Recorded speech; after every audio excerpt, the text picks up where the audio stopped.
Michael had always believed that trust was the bedrock of any marriage, the invisible thread that bound two people together through thick and thin, through moments of joy and hardship alike.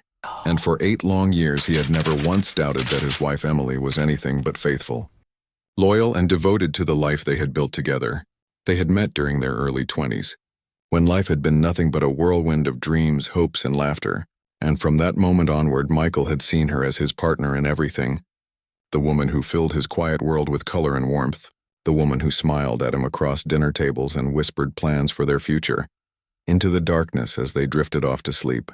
Together they had bought a house in a quiet neighborhood, painted the walls, planted flowers in the garden, and made every corner reflect their lives, and now, after years of careful saving, they were even beginning to talk seriously about children, about transforming their shared home into a family nest filled with new laughter, small footsteps, and late-night lullabies.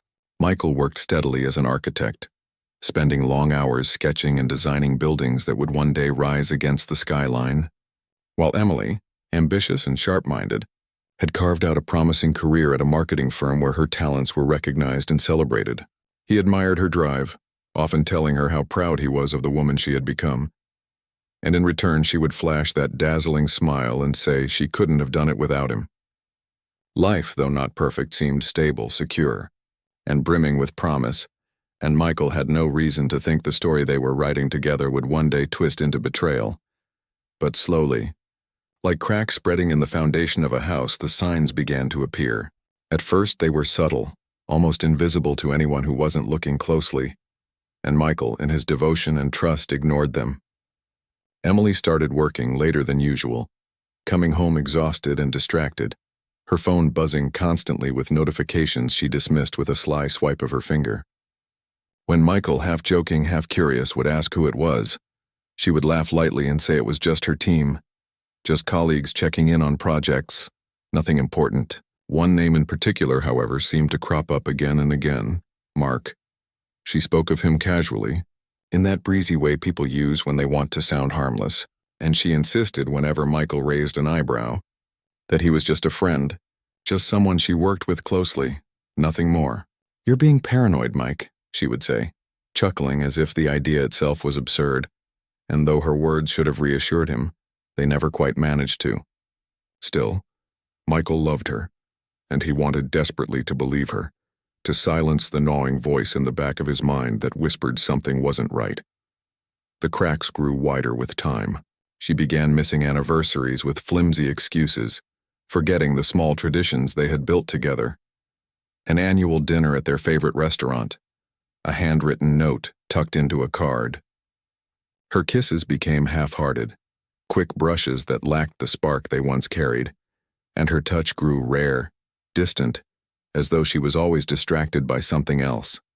Someone else. Nights in their bedroom, once filled with warmth and intimacy, grew colder, her excuses piling up. Too tired, too stressed, not in the mood. Michael would lie awake beside her, staring at the ceiling, trying to convince himself that all couples went through phases, that work stress was temporary, that love didn't always burn as brightly as it had in the beginning. But deep down, his instincts told him another story, one he didn't want to admit even to himself. The moment of truth came on an ordinary evening, one that should have passed without incident, and yet became the spark that ignited his growing suspicions into undeniable reality. They had just finished dinner, a simple meal of pasta and salad, and Emily had excused herself to take a phone call, stepping onto the back porch with her voice low, her silhouette framed against the fading sunset. Michael busied himself with clearing the plates, humming softly to fill the silence, when her phone buzzed on the kitchen counter. She had left it there absent-mindedly, and though Michael was not the kind of man who snooped, something, some invisible force, some buried instinct, made him glance at the screen. For a moment he told himself to look away, to respect her privacy, to dismiss it as he always had. But then the message preview lit up, glowing in the dim light of the kitchen, and his heart froze. "Can't wait for tomorrow night." "Same hotel?" The words were a knife, sharp and merciless, slicing through the fragile hope he had been clinging to. His hand trembled as his eyes locked on the name beneath the message. Mark. The same Mark she had always called just a friend. The room seemed to tilt, his breath catching in his throat as he realized the truth he had been avoiding all along. When Emily returned a few minutes later, her face calm, her smile practiced, Michael forced himself into silence. He placed the last plate in the dishwasher, closed it with a steady hand, and turned to her with a smile that felt brittle, fragile, but convincing enough to mask the storm raging inside him. He didn't confront her, not yet. Something inside him whispered that anger alone wasn't enough, that a mere shouting match would change nothing. He needed proof, undeniable proof, and more than that, he needed a plan. That night, as Emily curled into bed beside him, slipping into sleep with the same steady rhythm of breathing she always had, Michael lay awake, staring at the ceiling in the dark, his chest tight with betrayal. He listened to the rise and fall of her breaths, and with each one his world shifted further, the trust that had once been unshakable crumbling into dust.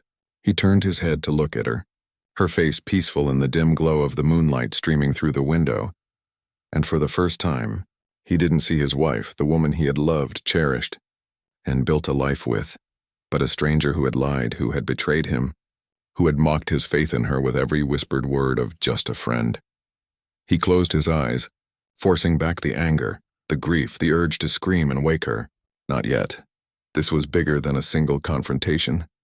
This was war, and wars were not won through rashness. They were won through patience, through careful planning, through striking when the enemy least expected it. As the night stretched on, Michael's thoughts churned. Memories of their years together replayed in his mind. Emily laughing on their wedding day, Emily leaning against his shoulder during long car rides, Emily whispering dreams about their future children. Each memory, once a treasure, now felt like a weapon twisting in his chest. How many of those smiles had been real? How many of those whispered promises had been lies? Had she ever truly loved him? Or had she simply been biding her time until someone more exciting came along? The questions tore at him, but beneath the anguish, a new resolve began to form. He would not be made a fool. He would not let her deceit destroy him quietly. If Emily thought she could betray him and walk away unscathed, she was gravely mistaken. For now, he would play the role of the oblivious husband, the trusting fool she believed she could manipulate. But inside, he was already transforming into something else, something sharper, colder, and far more dangerous.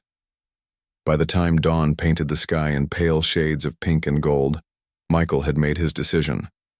He would gather proof, every scrap of evidence he could find, and when the time was right, he would strike. He would expose her lies, shatter her carefully constructed facade, and ensure that the betrayal she had inflicted on him would come back to cost her everything she held dear. For now, though, he reached over and brushed a stray strand of hair from Emily's face as she stirred awake, his touch gentle, his voice steady as he whispered, "Good morning." She smiled at him sleepily, unaware of the storm brewing behind his calm eyes. And Michael smiled back, the mask firmly in place, his mind already racing ahead. The lie had shattered his trust, but it had also lit a fire within him, a fire that would burn until justice was served.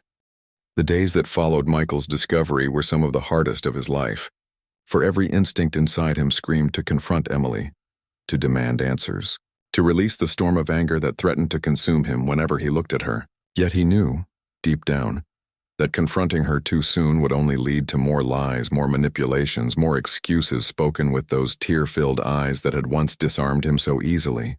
Instead, he swallowed his rage, burying it beneath a mask of calm indifference, forcing himself to smile when she kissed his cheek in the mornings, to nod when she complained about work, and to pretend that his trust remained intact. He became an actor in his own life, playing the role of the oblivious husband while inside he sharpened his resolve like a blade. He told himself that revenge was not born from impulse. It was crafted through patience, through the quiet collection of truths that could shatter lies beyond repair. So Michael began his silent investigation. The first step was observation. He paid closer attention to Emily's routine, the way she always seemed to work late on Wednesdays and Fridays, the way her makeup was carefully reapplied before leaving the office when she claimed she was exhausted, the way she grew defensive whenever he casually asked about Mark. He noticed how quickly she guarded her phone now, how she placed it face down on the table, how she took calls in hushed tones outside the room. Where once he had dismissed these actions as quirks of a busy career, he now saw them for what they were, breadcrumbs leading to the truth. One Friday evening, with his heart hammering in his chest, Michael followed her. He waited until she kissed him goodbye, claiming she had late-night meetings with the client team, then slipped into his car and trailed her at a cautious distance. The city lights blurred past his windshield as he gripped the steering wheel, fighting the bile rising in his throat, his stomach twisting with dread and fury. And then he saw it, the moment that turned suspicion into certainty. Emily's car pulled into the parking lot of a mid-range hotel on the outskirts of town, a place discreet enough for affairs, but not so luxurious that it would draw attention.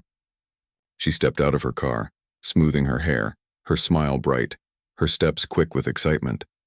A few minutes later, Mark's car arrived. She ran into his arms as though she hadn't seen him in years, their bodies pressing together in a kiss that burned into Michael's memory like acid.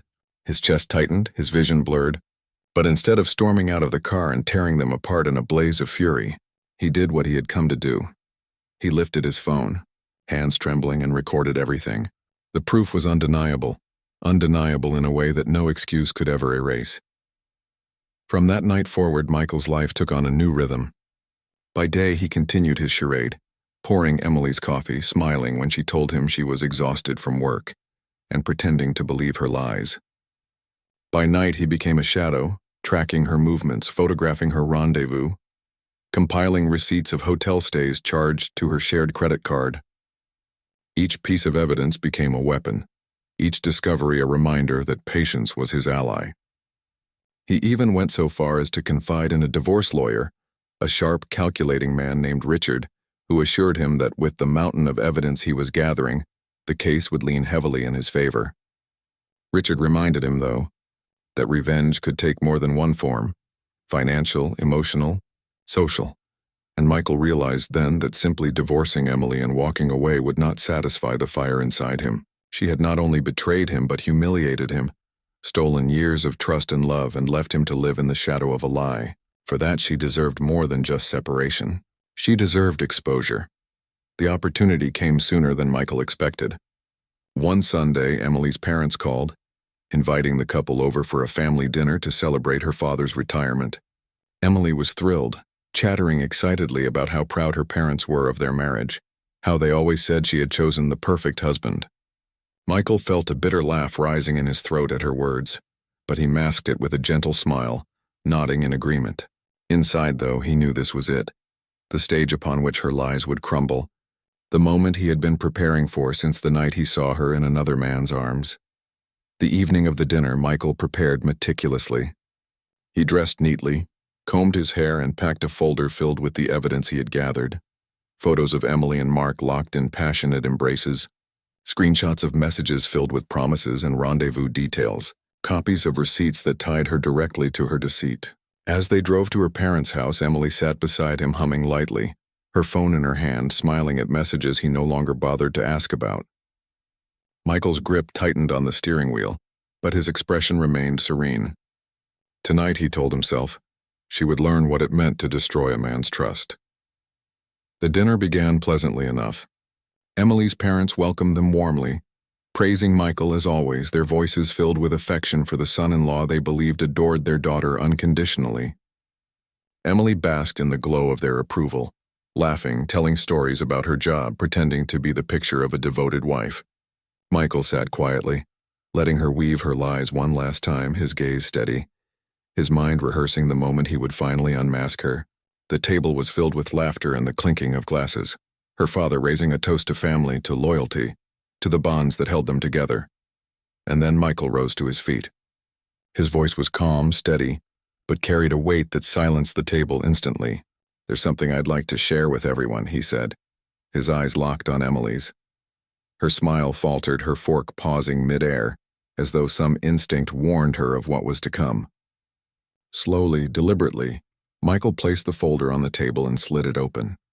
The contents spilled across the polished wood, photographs of Emily and Mark entering hotels hand in hand, images of them kissing in the shadows of parking lots, printed copies of texts filled with endearments and plans for secret nights. The silence that followed was deafening. Emily's mother gasped, her hand flying to her mouth. Her younger sister let out a sharp cry, her eyes wide with shock. Her father's face hardened, disbelief warring with anger as he stared at his daughter.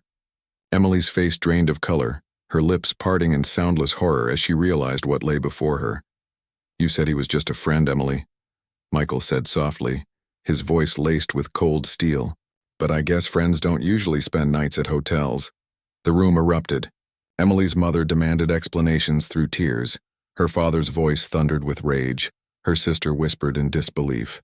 Emily stammered, reaching for words, for excuses. But every attempt choked in her throat as the evidence stared back at her from the table. Her carefully constructed lies, the facade she had so meticulously built, collapsed in an instant under the weight of truth. She looked at Michael, her eyes pleading, tears welling as she whispered his name, but he only shook his head, his expression unreadable, his heart colder than it had ever been. For the rest of the evening, the dinner dissolved into chaos. Emily's parents confronted her, their disappointment palpable, their once proud words of praise now replaced with condemnation. She tried desperately to explain, to blame stress, to claim it was a mistake, but the evidence was overwhelming and her excuses fell flat. Michael sat back in his chair, watching quietly, his role complete. He had not needed to shout, to rage, to lift a hand. The truth had spoken for him, and it had struck harder than any outburst ever could. By the time they left her parents' house, Emily was a shell of the woman who had walked in. Her family's trust in her was shattered, her reputation stained within her closest circle, and Michael knew this was only the beginning. Tonight was not the end of his revenge. It was merely the unveiling, the first strike in a plan that would ensure she lost not just her husband, but everything she had taken for granted. The aftermath of that fateful dinner at Emily's parents' house spread like wildfire through every corner of her life, leaving devastation in its wake. And though she tried desperately to cling to the remnants of what she had once believed was a secure marriage, Michael's heart had already turned to stone. That night, when they returned home, she fell to her knees before him in the living room, her tears streaming, her voice trembling as she begged for forgiveness, swearing that it had meant nothing, that Mark was only a distraction, that she had been foolish and weak and blinded by temptation. She clasped his hands, pressed her face into his palms, and cried as if her life depended on it, promising she would cut all ties with Mark, that she would go to therapy, that she would change everything if only he gave her one more chance. But Michael, though his heart ached at the sight of the woman he had once loved reduced to sobs, could not find within himself any ember of warmth, any trace of the tenderness he had carried for her. Instead, he looked down at her with eyes as cold as steel, remembering every lie, every dismissal, every whispered "just a friend" that had mocked his trust, and he knew then that forgiveness was a luxury she had forfeited the moment she betrayed him. His silence spoke louder than words, and when he finally pulled his hands from her grasp, her sobs deepened, for she saw in his face that the man who had once loved her unconditionally was gone. The divorce proceedings moved quickly, much to Emily's shock and dismay, for Michael had prepared everything in advance with his lawyer Richard, who wielded the mountain of evidence with surgical precision. The photographs, the messages, the receipts, all of it painted a picture of betrayal so damning that Emily's attempts to defend herself collapsed almost instantly. Her pleas of "it was only physical" or "it didn't mean anything" fell flat in the cold clinical setting of the courtroom, where facts mattered more than emotions. The judge, seeing the overwhelming proof of her infidelity, sided heavily in Michael's favor. He was granted the house, the majority of their shared savings, and even certain assets Emily had assumed would remain hers. Her once confident demeanor, the sharp and ambitious woman who had commanded respect at her firm, crumbled as she watched her stability slip through her fingers. She had expected Michael to rage, to shout, perhaps even to fight in a way that would allow her to play the victim. But his calm, his measured silence, his quiet presentation of truth robbed her of that chance. He did not need to destroy her with words. He let her own actions do the work. Her family's reaction cut even deeper than the legal defeat. Her parents, humiliated in front of relatives, neighbors, and friends by the scandal that had erupted after the dinner, withdrew their support entirely. Her father, once her greatest champion, told her coldly that she had not only betrayed her husband but also shamed the family, and that until she learned the meaning of loyalty and integrity, she was no longer welcome under their roof. Her mother, though more tender, could not mask her disappointment, and while she tried to extend a hand, the hurt in her eyes was unbearable. Even her younger sister, who had once idolized her, now regarded her with a mixture of pity and contempt, unable to reconcile the sister she had admired with the woman who had thrown away a loving husband for a coworker. Emily, for the first time in her life, felt the weight of isolation pressing down on her shoulders. For the safety net she had always assumed would catch her had been cut away, leaving her to fall alone. Mark, the so-called friend who had once filled her days with excitement and her nights with passion, proved to be nothing more than a fleeting shadow. In the weeks following the exposure of their affair, he grew distant, his messages becoming shorter, his calls less frequent. When she confronted him, demanding to know why he was pulling away after all they had risked, he simply shrugged and told her he hadn't signed up for drama. "It was fun while it lasted," he said casually, his eyes already scanning the bar for another conquest. "But I don't need the baggage." With that, he walked away, leaving her stunned and broken, realizing too late that she had sacrificed everything, her marriage, her family, her reputation, for a man who had never seen her as more than a temporary amusement. Alone, abandoned and stripped of the life she had once taken for granted, Emily's world began to crumble further. Word of her affair spread quickly through her social circles, whispered about in hushed tones at office gatherings and family events. Friends who had once invited her for brunch or dinner stopped calling, some out of discomfort, others out of judgment, unwilling to associate with someone whose betrayal had become the subject of scandal. At work, though no official action was taken against her, the respect she had built painstakingly over the years evaporated. Colleagues who once admired her now regarded her with suspicion, their whispers cutting deeper than any open confrontation. Her career, while not entirely ruined, stagnated, for promotions and opportunities mysteriously passed her by. Her name quietly scratched off shortlists by managers who preferred not to take risks with someone whose personal life had turned into public disgrace. Meanwhile, Michael rebuilt his life with quiet determination, finding strength in the very places she had once mocked as ordinary. The house, now solely his, became a place of peace rather than tension, its rooms filled not with suspicion but with the quiet satisfaction of freedom. He poured himself into his work, his designs sharper, his focus clearer than it had been in years. Clients praised his creativity, his firm recognized his leadership, and soon he was entrusted with larger projects that elevated his reputation in the field. Friends who had once pitied him rallied to his side, offering support, inviting him out, reminding him that betrayal did not define him but rather revealed the strength with which he endured it. Even Emily's parents, who had cut ties with their daughter, extended warmth to Michael, inviting him to family gatherings, treating him not as an outsider but as a son who had been wronged and who deserved their loyalty. In the months that followed, Michael discovered something he had not expected: happiness. It came quietly, not in grand gestures or dramatic moments, but in the simple freedom of waking without suspicion, of living without lies, of knowing that his trust was no longer being exploited. He began to travel, exploring places he had once postponed for the sake of saving, hiking trails and visiting cities he had always dreamed of. He took up old hobbies abandoned during his marriage, painting, reading late into the night, cooking meals just for himself. In time, he even opened his heart again, meeting people who valued him for his kindness and strength rather than what he could provide. Each step forward was a reminder that betrayal, though painful, had freed him from a prison he hadn't realized he was in. Emily, however, descended into a shadow of her former self. The woman who had once been so confident, so sure of her place in the world, now lived in the ruins of her choices. Her apartment was small, lonely, a stark contrast to the warm home she had shared with Michael. Nights were the hardest, filled with silence that no phone buzzed to break, no whispered excuses to mask. She scrolled endlessly through old photos, her tears falling onto the images of vacations, dinners, and anniversaries, memories of a life she had destroyed with her own hands.